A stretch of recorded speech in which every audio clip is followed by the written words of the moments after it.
Bismillahirrahmanirrahim. Assalamualaikum warahmatullahi wabarakatuh. Bihamdillahi wassalatu wassalamu ala rasulillah wa ala alihi wa sahbihi wa mawalah wa la hawla wa la quwata illa billahi wa ba'du. Qala Allahu azza wa jalla ya ayyuhalladzina amanu taqullaha haqqa tuqatih wa la tamutunna illa wa antum muslimun. Wa qala sallallahu alaihi wa ala alihi wasallam, man salaka tariqan yaltamisu fihi ilma sahhalallahu bihi tariqan ilal jannah. Amma ba'du. Para pemirsa dan juga para pendengar di manapun Anda berada, alhamdulillah segala puja dan puji hanya milik Allah subhanahu wa ta'ala. Di pagi hari ini kita dipertemukan di media ini sebagaimana Allah subhanahu wa ta'ala mempertemukan kita di media yang mulia ini di dunia. Semoga Allah subhanahu wa ta'ala juga mempertemukan kita di sorga kelak, amin ya rabbal alamin. Ma'asyiral muslimin yang dimuliakan Allah subhanahu wa ta'ala, pembahasan di pagi hari ini kita akan membahas sebuah pertanyaan soal kenikmatan surga. Dan pertanyaan ini muncul dari kalangan wanita, di mana dalam Al-Quran sering kita dapati kenikmatan bagi laki-laki dengan digambarkan sedemikian rupa, bidadari-bidadari yang disediakan Allah kepada mereka.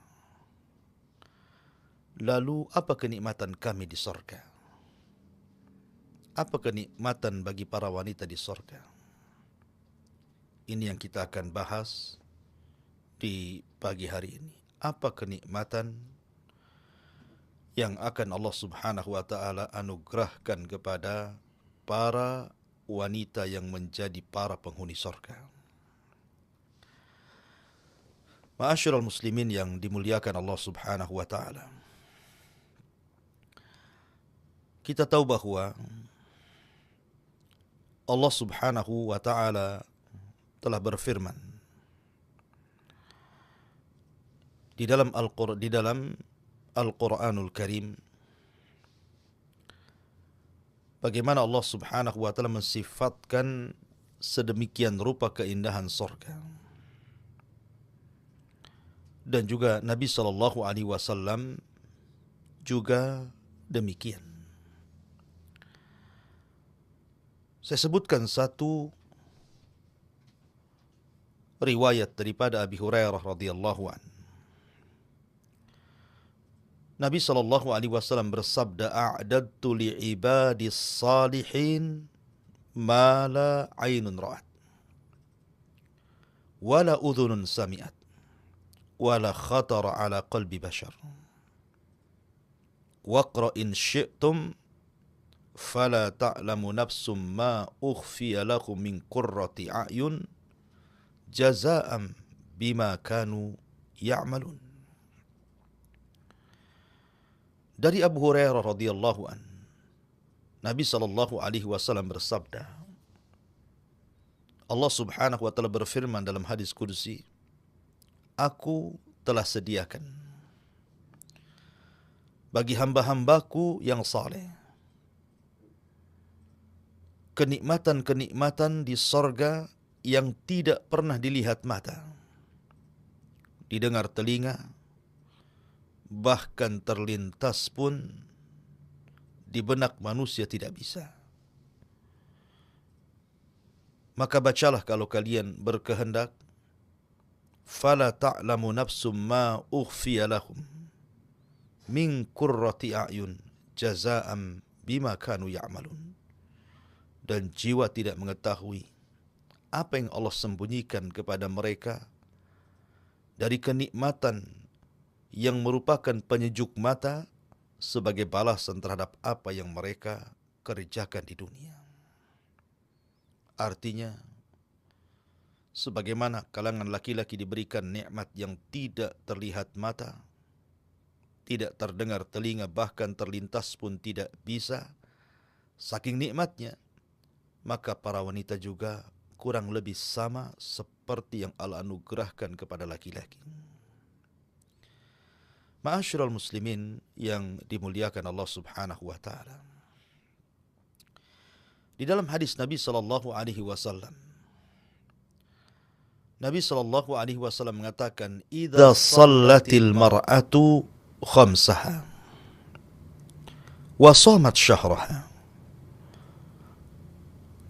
wa hasanat farjaha wa ata'at zawjaha qila laha udkhulil jannata min ayyi abwabil jannati syi'ti wa fi riwayatin min abwabis thamaniyati syi'ti." Kata Nabi SAW, apabila seorang wanita melaksanakan salat 5 waktu, menjaga puasa Ramadan, berusaha untuk menjaga kemaluannya, taat kepada suaminya, maka akan dikatakan kepada wanita tersebut, masuklah engkau ke dalam sorga dari pintu-pintu sorga sesuai dengan kehendakmu. Dalam riwayat, dari 8 pintu sorga sesuai dengan kehendakmu. Ma'asyiral muslimin yang dimuliakan Allah Azza wa Jalla, tentu kalimat udkhulil jannah min ayyi abwabi al-jannati syi'ti, masuklah wahai para wanita ke dalam sorga dari pintu-pintu sorga sesuai yang kau kehendaki. Ini adalah bentuk takrim, kemuliaan. Kemuliaan dan juga tasyrif, keagungan bagi para wanita-wanita yang ditakdirkan Allah masukkan ke dalam sorga. Kenapa kemudian Nabi SAW menyebutnya di antara 4 perkara yang memudahkan wanita masuk sorga? Pertama, menjaga salat. Yang kedua, menjaga puasa. Yang ketiga, menjaga kemaluannya. Dan yang keempat, taat kepada suaminya. Karena ini disebut ummahatu af'alil khair. Bagi wanita, perbuatan 4 perkara ini termasuk induk daripada kebaikan. Artinya kalau seorang wanita menjaga salatnya, menjaga puasanya, menjaga kehormatannya, menjaga suaminya, maka perkara-perkara lain pasti akan lebih dijaga lagi. Kalau induk kebaikan ini sudah dilakukan, maka cabang-cabangnya akan memudahkan bagi wanita untuk melakukannya. Maka kenapa 4 perkara ini menentukan wanita itu masuk surga dan tidaknya masuk surga. Kan dalam sebuah hadis, ketika Nabi SAW diperlihatkan neraka, rupanya kebanyakan penghuninya adalah kaum wanita. Ma'asyiral muslimin wal muslimat rahimani wa rahimakumullah. Sebagaimana Allah Subhanahu wa taala memberikan kenikmatan kepada laki-laki, maka begitu juga Allah Subhanahu wa taala memberikan kenikmatan yang sama kepada para wanita di surga. Allah Subhanahu wa taala berfirman, "Wa man ya'mal minas salihati min dzakarin aw untha wa huwa mu'minun fa ulaika yadkhulunal jannata wa la yudlamuna nakira." Barang siapa yang beramal saleh, baik perempuan ataupun laki-laki, atau laki-laki baik laki-laki atau perempuan, dan dua-duanya beriman kepada Allah, maka mereka akan dimasukkan ke dalam sorga dan mereka tidak akan mendapatkan perlakuan kezaliman. Dan dalam ayat yang lain Allah mengatakan, Man amila salihan min dzakarin aw untha wa huwa mu'minun falanuhyiyannahu hayatan thayyibah wa lanajziyannahum ajrahum bi ahsani ma kanu ya'malun. Barang siapa yang beramal saleh, baik dia laki-laki atau perempuan, dan kedua-duanya beriman kepada Allah, maka kami akan berikan kehidupan yang indah dan kami akan balas mereka dengan sebaik-baik balasan sebagaimana apa yang sudah mereka kerjakan di dunia.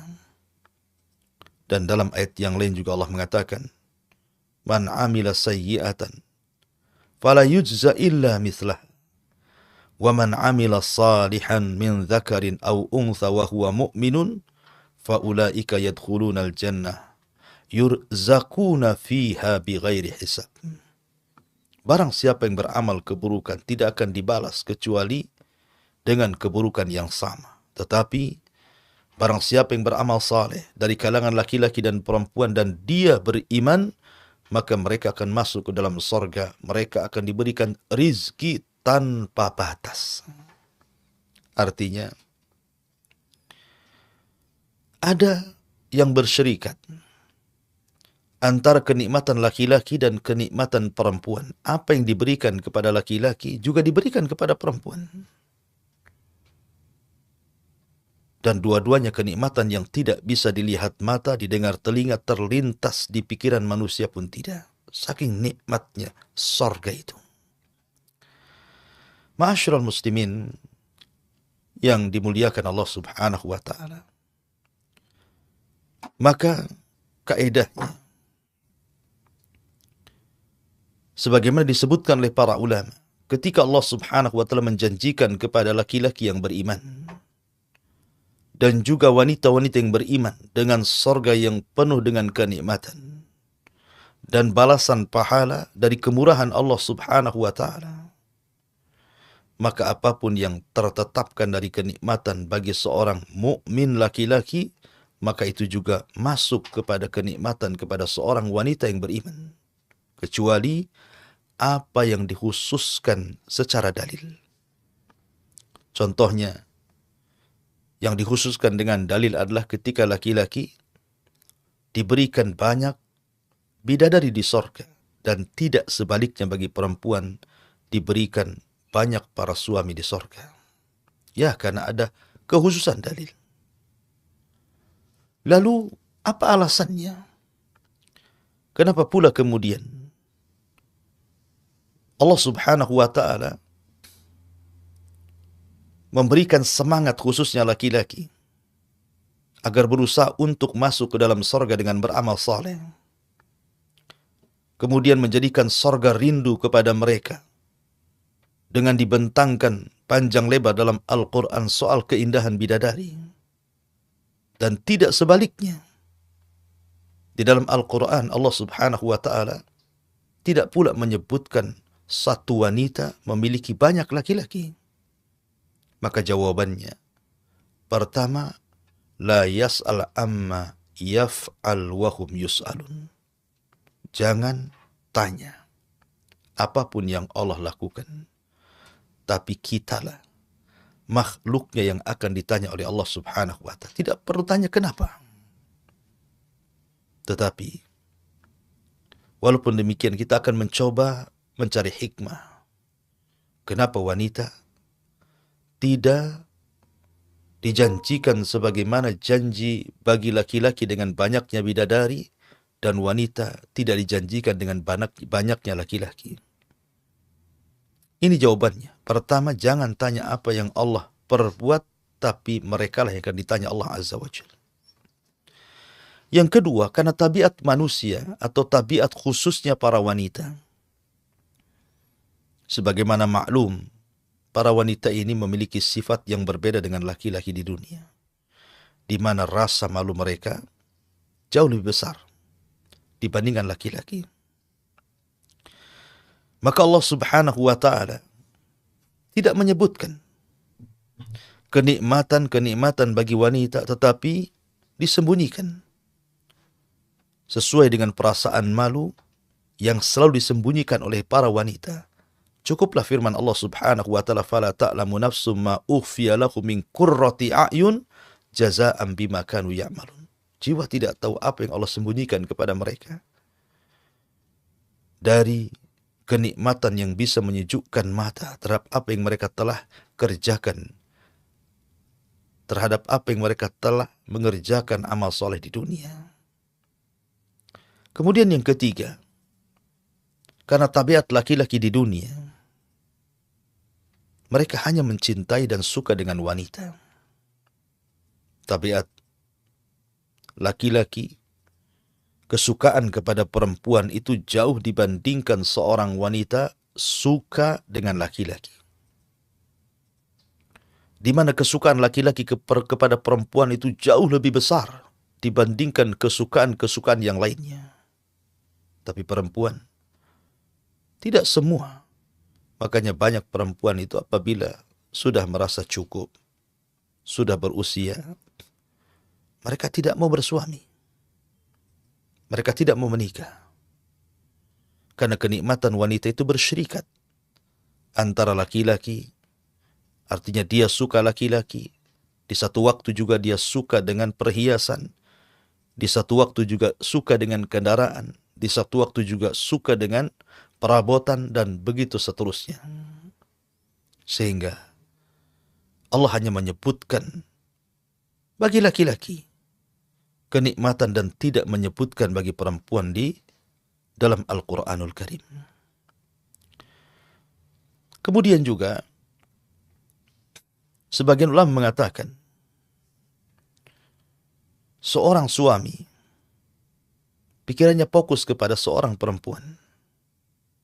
Suami akan mencari istrinya. Dan kecemburuan suami kepada perempuan itu, kalau dia orang berakal, maka akan kuat. Sehingga karena kecemburuan itu lahir karena kesukaan seorang laki-laki hanya kepada perempuan dibandingkan nikmat yang lainnya. Makanya kenapa Allah lebih banyak menceritakan bidadari bagi laki-laki dan tidak sebaliknya. Ma'asyiral muslimin wal muslimat rahimani wa rahimakumullah. Akan tetapi walaupun demikian, banyak nikmat yang Allah Subhanahu wa ta'ala akan anugerahkan kepada para wanita di surga. Nikmat apa saja yang akan Allah Subhanahu wa ta'ala anugerahkan kepada para wanita di surga? Pertama, para wanita di surga, mereka akan jauh lebih indah, jauh lebih cantik, jauh lebih mulia, jauh lebih indah dibandingkan para bidadari itu sendiri yang ada di surga. Padahal Nabi SAW mengatakan, walau anna imra'atan min nisa'i ahlil jannah ittala'at ilal ardi la adha'at ma bainahuma wa la mala'at ma bainahuma rihan wa la nasifuha ya'ni al-khimar khairun minat dunya wa ma fiha. Kalau seandainya seorang wanita bidadari sorga muncul ke dunia, maka dia akan menyinari antara bumi dan langit dan akan memenuhi bau yang sangat harum semerbak antara bumi dan langit, dan sungguh kerudung wanita-wanita sorga jauh lebih baik dibandingkan dunia dan isinya. Rawahul Bukhari. Artinya bahwa wanita-wanita sorga yang dulunya hidup di dunia karena kelelahannya dia beramal saleh, akhirnya sebagai balasannya Allah masukkan ke dalam sorga, maka mereka akan diberikan kecantikan, keindahan, kemuliaan jauh dibandingkan wanita-wanita bidadari yang Allah ciptakan di dalam sorga untuk melayani kenikmatan laki-laki. Perhatikan beberapa riwayat. Nabi SAW sampai mengatakan, kabiduha mir'atuhu wa kabiduhu mir'atuha. Hati sang bidadari merupakan cermin bagi sang laki-laki, dan hati sang laki-laki juga menjadi cermin bagi sang bidadari tersebut. Bahkan riwayat yang dikeluarkan Imam Bukhari dan Muslim, yura mukhu saqiha min warai lahmiha minal husni. Bidadari itu terlihat sumsum tulang betisnya di belakang dagingnya karena indahnya. Artinya wanita-wanita yang masuk ke dalam surga, maka mereka dibentuk oleh Allah Subhanahu wa ta'ala sedemikian rupa dan memiliki kebaikan akhlak dan keindahan tubuh. Allah Subhanahu wa ta'ala mengatakan di dalam Al-Quranul Karim, minhunna khairatin hisan. Sesungguhnya mereka para wanita itu akan diberikan khair, kebaikan akhlak, dan juga hisan, keindahan, kecantikan yang tidak didapati di dunia. Bahkan saking indahnya para bidadari sorga itu, sampai Allah Subhanahu wa ta'ala mengatakan ka'annakunnal yaqutu wal marjan. Seakan-akan para bidadari itu permata-permata yakut dan juga mutiara. Sampai Qatadah mengatakan rahimahullahu ta'ala, fi safai yaquti wa bayani lu'lu. Para bidadari itu seperti permata dalam hal bening tubuhnya dan seperti mutiara dalam hal putih warnanya. Bahkan dalam ayat yang Allah mengatakan ka'annahunna baydun maknun, seakan-akan mereka adalah telur yang tersimpan dengan sangat baik. Artinya mutiara-mutiara putih yang tersimpan. Itulah sampai kinayah Al-Quranul Karim menggambarkan bidadari sorga itu luar biasa. Mereka suci, suci lahir, suci batin. Mereka tidak haid, dan itu nikmat bagi perempuan. Mereka tidak nifas, dan ini nikmat bagi perempuan. Mereka tidak meludah, mereka tidak mengeluarkan ingus, mereka tidak mengeluarkan bau-bau busuk, dan ucapannya indah, akhlaknya baik, hatinya tidak ada kedengkian, tidak ada dendam, tidak ada hasad, tidak ada permusuhan sesama mereka. Wa naza'na ma fi sudurihim min ghilin ikhwana. Kami cabut rasa dengki dan seluruh penyakit hati bagi penduduk surga. Ma'asyiral muslimin wal muslimat rahimani wa rahimakumullah.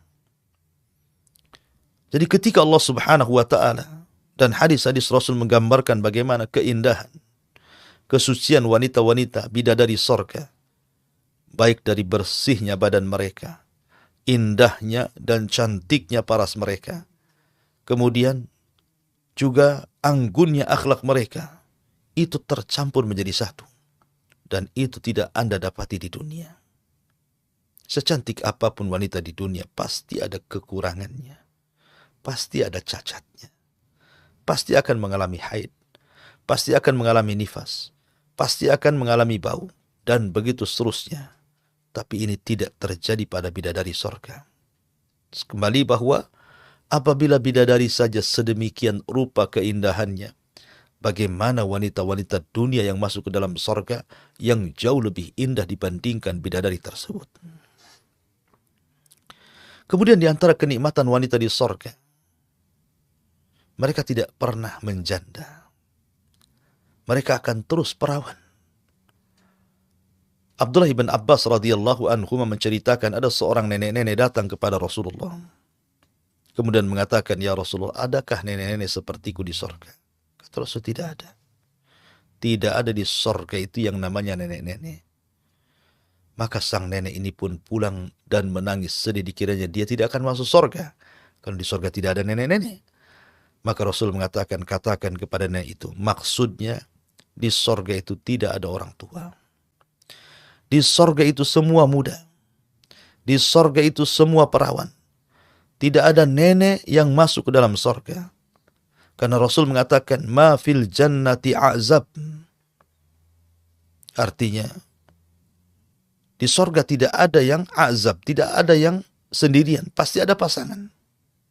Termasuk juga, sang nenek juga akan mendapatkan pasangan. Karena di sorga itu juga tidak ada nenek-nenek. Semua usia penduduk sorga itu mau laki-laki perempuan antara 33 sampai 34 tahun. Artinya, kenapa tidak dirubah bentuk mereka? Kenapa mereka tidak menjadi tua, kemudian keriput sebagaimana penduduk sorga? Supaya tidak ada ghirah, kecemburuan. Tidak memancing kecemburuan satu dengan yang lainnya. Ma'asyiral muslimin yang dimuliakan Allah subhanahu wa ta'ala.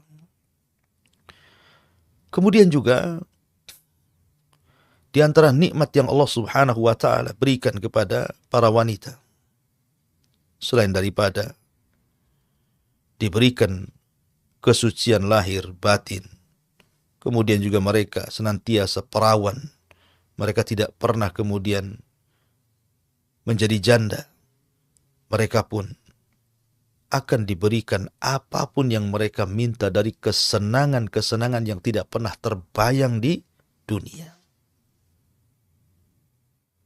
Apakah penduduk sorga itu juga wanita-wanitanya bisa melahirkan?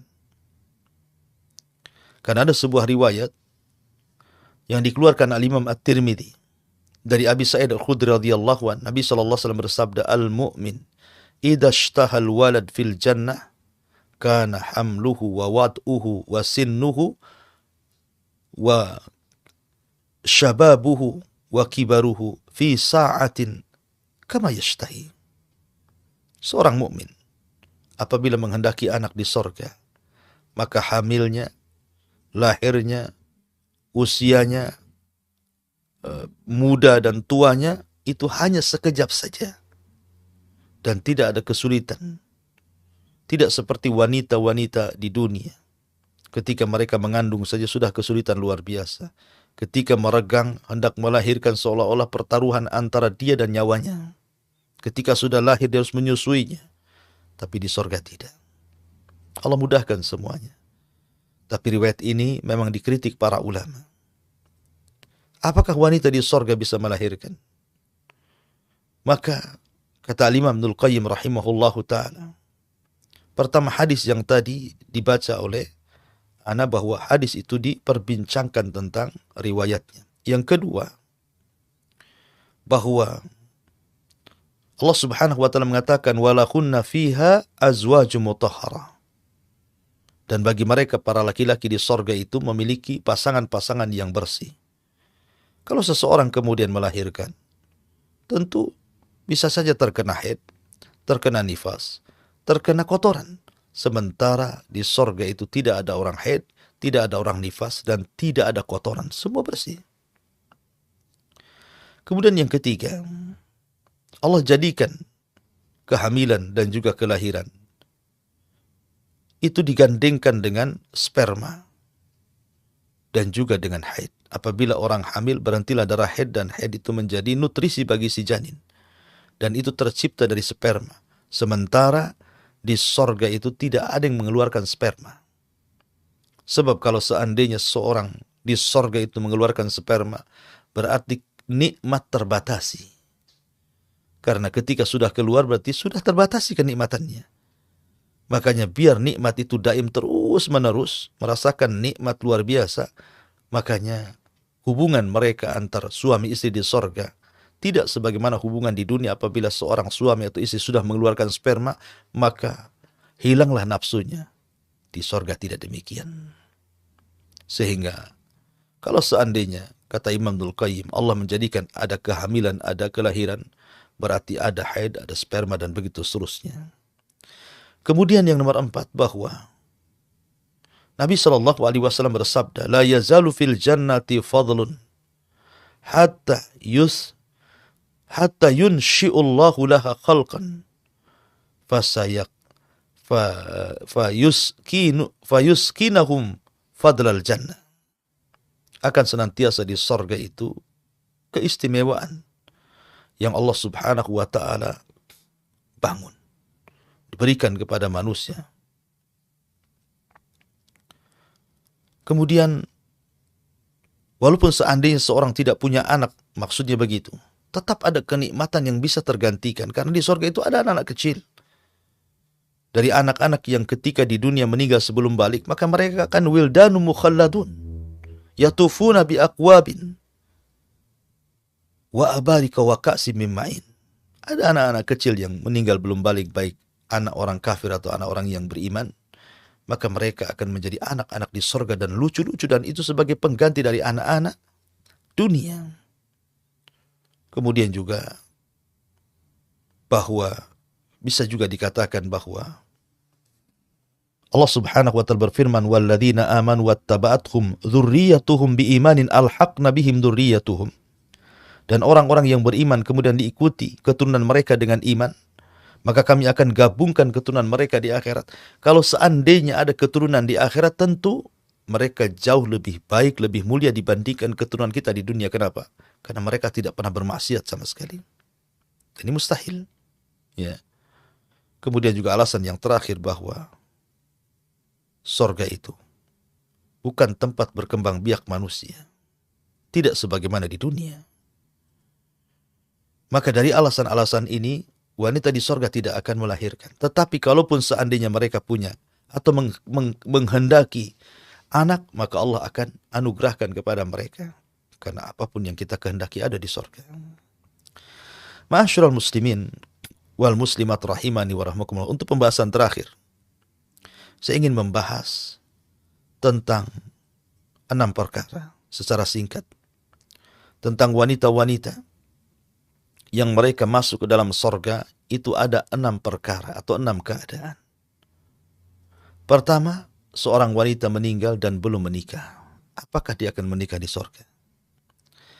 Yang kedua, seorang wanita meninggal setelah diceraikan oleh suaminya dan dia belum menikah dengan laki-laki lain. Apakah juga akan menikah di sorga? Memiliki pasangan di sorga. Kemudian yang ketiga, seorang wanita yang meninggal, kemudian dia menikah. Sebelum meninggal dia menikah. Tapi Allah takdirkan suaminya tidak masuk ke dalam sorga. Mungkin karena kekufurannya, karena maksiatnya, sehingga terpisah suami istri ini. Yang satu istrinya ke sorga, yang satu pula suaminya ke neraka. Bagaimana sang istri ini? Apakah dia akan menikah lagi di sorga, ataukah menunggu suaminya dikeluarkan dari neraka? Kalau memang Allah takdirkan tidak dikekalkan di dalamnya. Kemudian yang keempat, seorang wanita yang meninggal setelah suaminya. Jadi, antamuta ba'da zawajiha. Wanita mati duluan sebelum laki-laki. Kemudian laki-laki ini menikah lagi. Apakah juga si istri itu akan tetap juga, kalau seandainya Allah takdirkan suaminya masuk surga, akan tetap menjadi suami, ataukah dia boleh menikah lagi dengan laki-laki dari penduduk surga? Kemudian yang kelima, suaminya meninggal. Kemudian si istri ini tidak menikah lagi terus sampai dia meninggal. Mungkinkah kemudian dia akan kembali kepada suaminya? Dan yang terakhir, seorang suami meninggal, maka si istri ini kemudian menikah lagi dengan laki-laki yang lain yang bukan suaminya. Karena suami sudah meninggal, dia menikah lagi dengan suami yang kedua. Bagaimana statusnya? Apakah dia di sorga dengan suami yang pertama ataukah suami yang kedua? Kalau dua-duanya masuk sorga. Inilah yang harus kita jawab secara singkat karena juga waktu. Yang pertama, adapun wanita yang meninggal tetapi belum menikah, maka Allah akan nikahkan dia di sorga dengan laki-laki dari ahli dunia yang masuk ke dalam sorga. Karena di sorga itu tidak ada azab, tidak ada orang hidup sendirian, harus berpasang-pasangan. Kemudian yang kedua, begitu juga sama. Seorang wanita yang meninggal setelah diceraikan, kemudian dia tidak menikah lagi sampai dia meninggal, tetap dia pun akan dinikah dinikahkan oleh Allah dengan laki-laki penduduk dunia yang masuk ke dalam surga sesuai dengan seleranya dan kenikmatannya. Kemudian yang ketiga, bahwa harus seorang wanita yang menikah, kemudian suaminya berpisah, tidak masuk ke dalam surga, malah pula masuk ke neraka. Maka kata para ulama, perempuan yang seperti ini, kalau seandainya laki-lakinya itu termasuk penduduk surga, artinya masuk neraka itu hanya karena hukuman dan azab karena kemaksiatan di dunia, maka dia akan tetap kembali kepada suaminya kalau dia belum bercerai.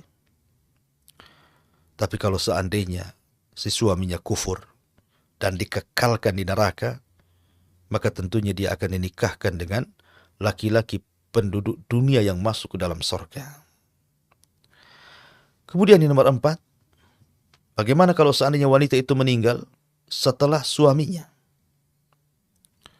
Maka dijelaskan, ammal mar'atu lati matat ba'da zawajiha fahiya fil jannah li zawjiha alladhi matat anhu. Maka wanita tersebut akan tetap bersama suaminya walaupun dia meninggal duluan. Kalaupun suaminya kemudian masuk ke dalam surga, tetap akan kembali kepada suaminya. Kemudian yang nomor 5, kalau seandainya suaminya meninggal duluan, kemudian wanita ini tidak menikah terus sampai meninggal, maka ini pun sama akan, kalau dua-duanya masuk ke dalam surga, maka Allah akan gabungkan kembali menjadi suami istri di surga. Yang terakhir, kalaupun seandainya seorang wanita ditinggal meninggal suaminya kemudian menikah lagi, maka sebagian para ulama mengatakan dia disuruh memilih antara suami yang pertama dan suami yang kedua. Ada juga yang berpendapat maka dia akan bersama suami yang terakhir yang dinikahinya. Wallahu a'lam, intinya bahwa wanita masuk surga akan sama mendapatkan kenikmatan yang Allah anugerahkan juga kepada laki-laki, pun sama Allah anugerahkan kepada para wanita. Mudah-mudahan kita semua termasuk ahli jannah. Dan kita akhiri kajian kita, insyaallah kita buat tanya jawab sebentar. Silahkan bagi Anda yang ingin bertanya, kami kembalikan kepada moderator. Falyatafaddal mashkura.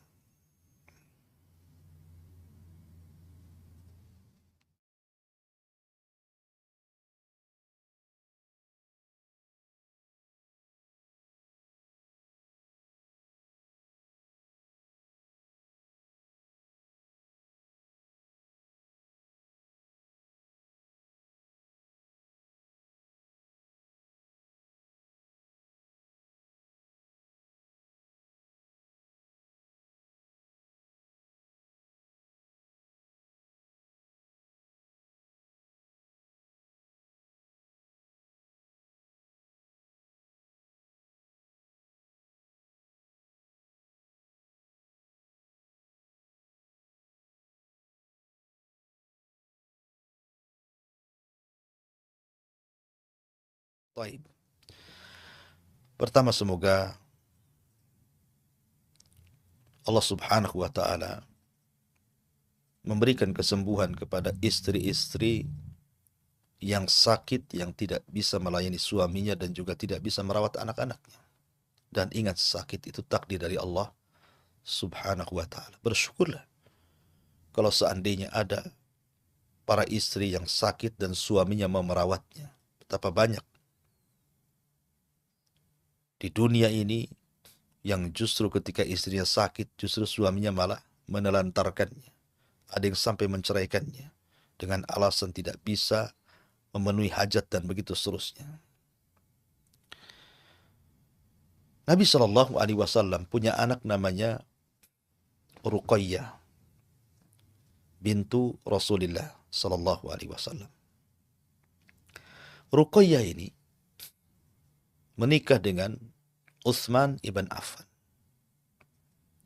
Dan keluarga inilah yang pertama kali hijrah ke Habasyah, kemudian pulang ke Mekah, kemudian ikut gabung hijrah ke Madinah.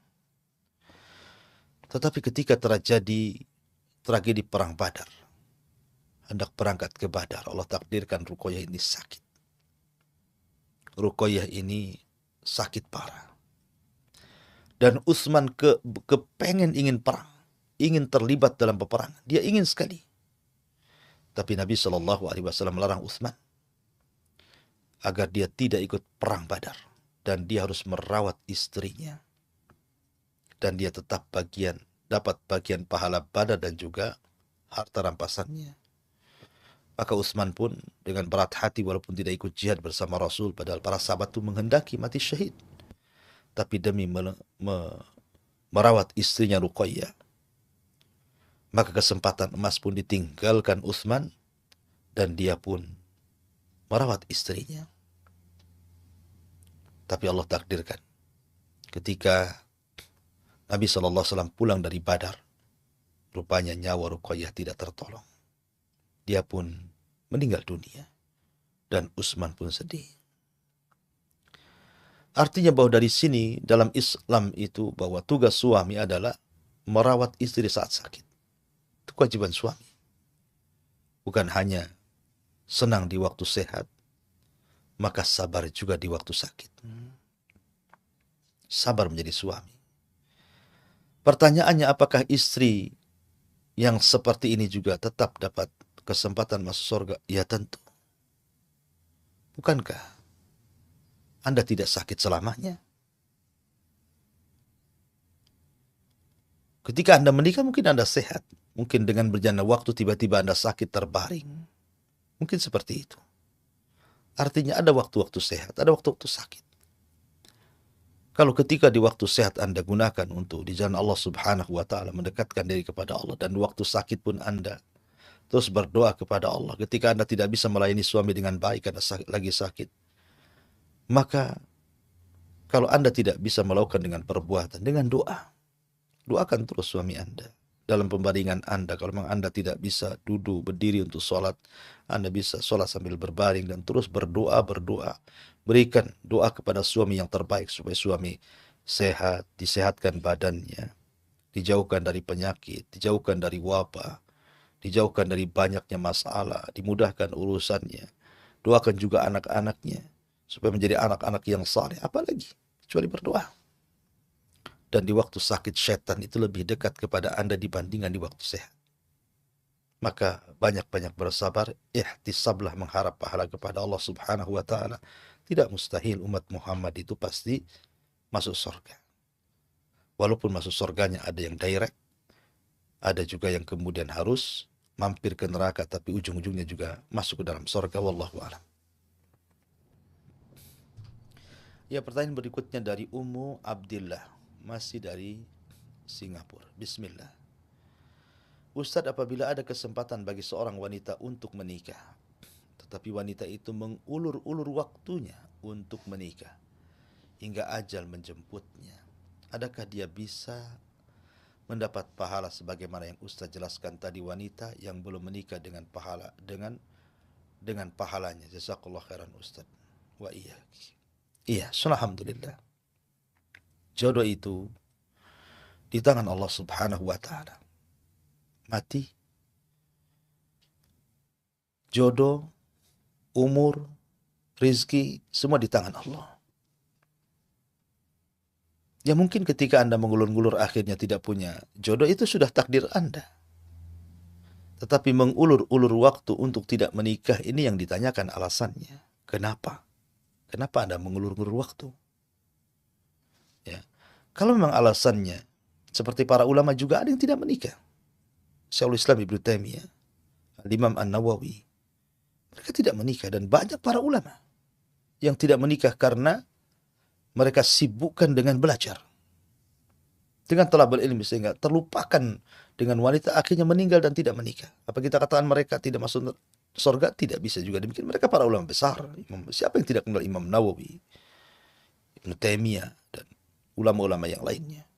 Ya, asal ketika Anda hidup di dunia ini beribadah, beramal saleh, tidak menyekutukan Allah Subhanahu wa Ta'ala, benar Allah takdirkan lambat jodohnya karena kemudian mengulur-ngulur waktu, akhirnya Allah takdirkan meninggal. Insya Allah kalau ditakdirkan masuk surga, akan Allah nikahkan Anda dengan laki-laki penduduk surga, dari penduduk dunia. Wallahu a'lam.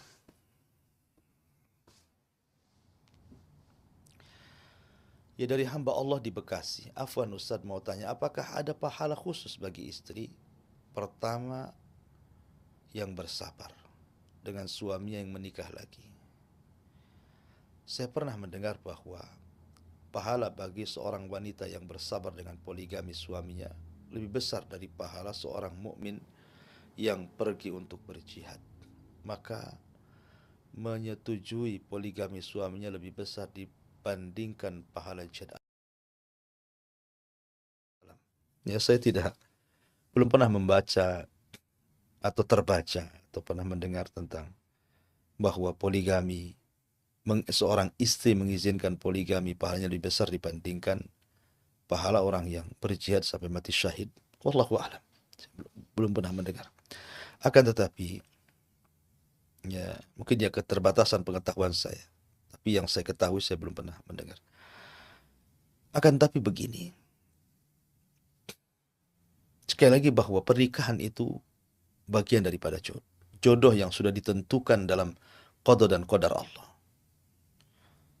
Jadi suami Anda menikah lagi, ini sudah ditentukan oleh Allah dan sudah dicatat di Lauhil Mahfuz sebelum Allah menciptakan langit dan bumi 500 tahun sebelumnya. Allah sudah catat suami Anda ini akan menikah.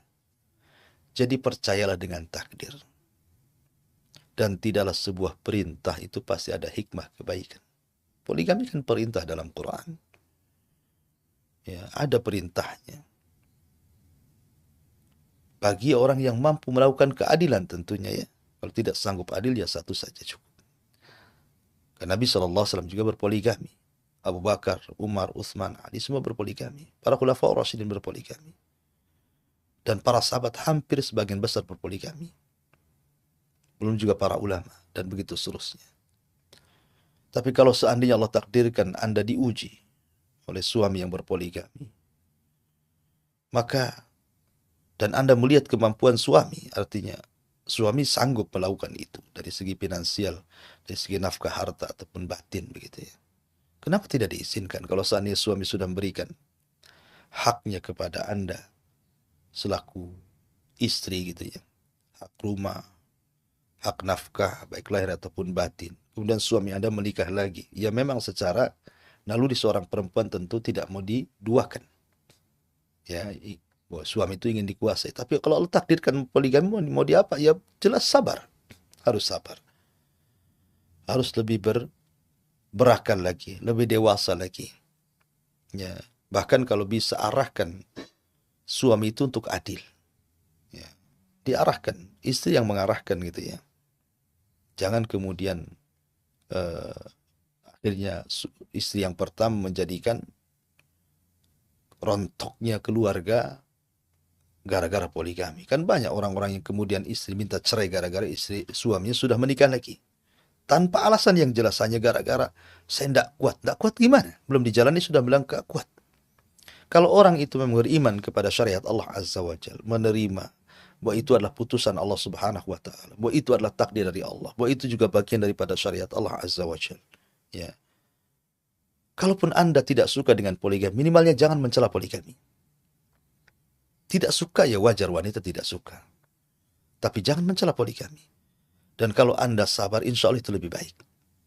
Ya, kalau Anda sabar, kalau Anda tidak sabar dan melihat ada perlakuan dengan poligami, ketidakadilan, kezaliman suami yang kemudian sudah dibolehkan Anda meminta cerai, ya tidak ada masalah minta cerai. Kalau tidak sanggup. Tapi jangan kemudian menyuruh suami menceraikan istri yang sudah dinikahinya. Dosa besar, tidak boleh.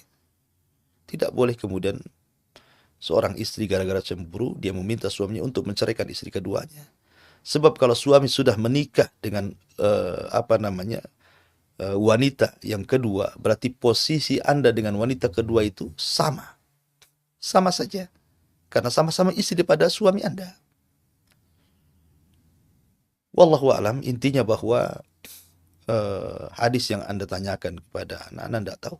Ya, wallahu a'lam. Ini keterbatasan pengetahuan saya belum pernah mendengar hadis tentang sabarnya wanita akibat suaminya berpoligami sama dengan jihad atau lebih besar daripada jihad. Nanti coba saya cek lagi gitu ya.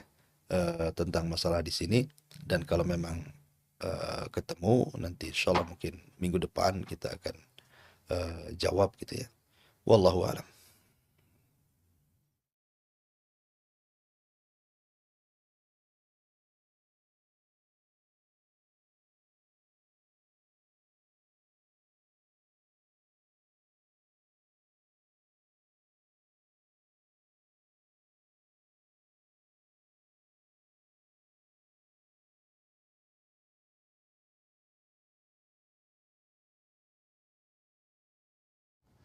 Alhamdulillah. Barakallahu fiik ya. Semoga Allah Subhanahu wa taala berikan istiqomah kepada Anda untuk tetap di atas Islam, karena bagaimanapun nikmat terbesar di dunia ini tidak ada kecuali Islam. Itulah agama yang menyelamatkan kita di dunia dan di akhirat. Ketika seseorang menyembunyikan keislaman, di zaman para sahabat juga banyak kok para sahabat yang menyembunyikan keislaman. Bahkan terkadang Rasul pun menyuruh sahabat menyembunyikan keislaman untuk sebuah kemaslahatan. Ya. Maka kalau Anda menyembunyikan keislaman dari orang tua karena mungkin ada hal-hal yang madarat lebih besar kalau Anda memberitahu, ya tidak usah diberitahu dulu. Ya, sambil berjalannya waktu gitu ya. Sambil pelan-pelan gitu mendakwai orang tua gitu. Memberitahu orang tua. Tapi kalau dengan memberitahu kemudian ada madarat yang jauh lebih besar, ya maka tidak perlu kemudian Anda beritahu, tetapi Anda terus belajar Islam, terus belajar, karena dengan ilmu inilah Anda bisa nanti punya solusi sendiri. Ilmu itu akan mendatangkan solusi. Kalau Anda sudah cerdas, pasti ada solusi memberitahu orang tua. Maka tugas Anda sekarang kalau sudah mualaf, belajar. Belajar. Dalami agama baru yang Anda sekarang berada dalam Islam ini. Kemudian teruslah mendekatkan diri kepada Allah. Berdoa agar hidayah itu Anda tularkan kepada orang tua Anda juga, kepada keluarga Anda, mudah-mudahan seperti Anda mendapatkan hidayah Islam. Ya. Kemudian juga cobalah berubah gitu ya. Yang mungkin ketika di agama dulu akhlak Anda kurang baik gitu. Setelah masuk Islam maka perbaiki akhlak. Bagaimana hubungan Anda dengan orang tua, dengan kerabat, dengan saudara, dilebihkan lagi, ditingkatkan lagi kebaikannya. Sehingga nanti akan jadi bahan pertimbangan ketika Anda memberitahu bahwa agama yang dianut Anda itu jauh lebih baik dibandingkan agama sebelumnya. Wallahu a'lam. Ya, saya kira ini yang bisa saya sampaikan. Insya Allah kita akan berjumpa di lain kesempatan. Mudah-mudahan ada manfaatnya. Yang benar datang dari Allah, yang salah datang dari saya pribadi. Saya tutup dengan kafaratul majlis. Subhanallah bihamdika asyhadu an la ilaha illa anta astaghfiruka wa atubu ilaik. Allahu ta'ala. Assalamualaikum warahmatullahi wabarakatuh.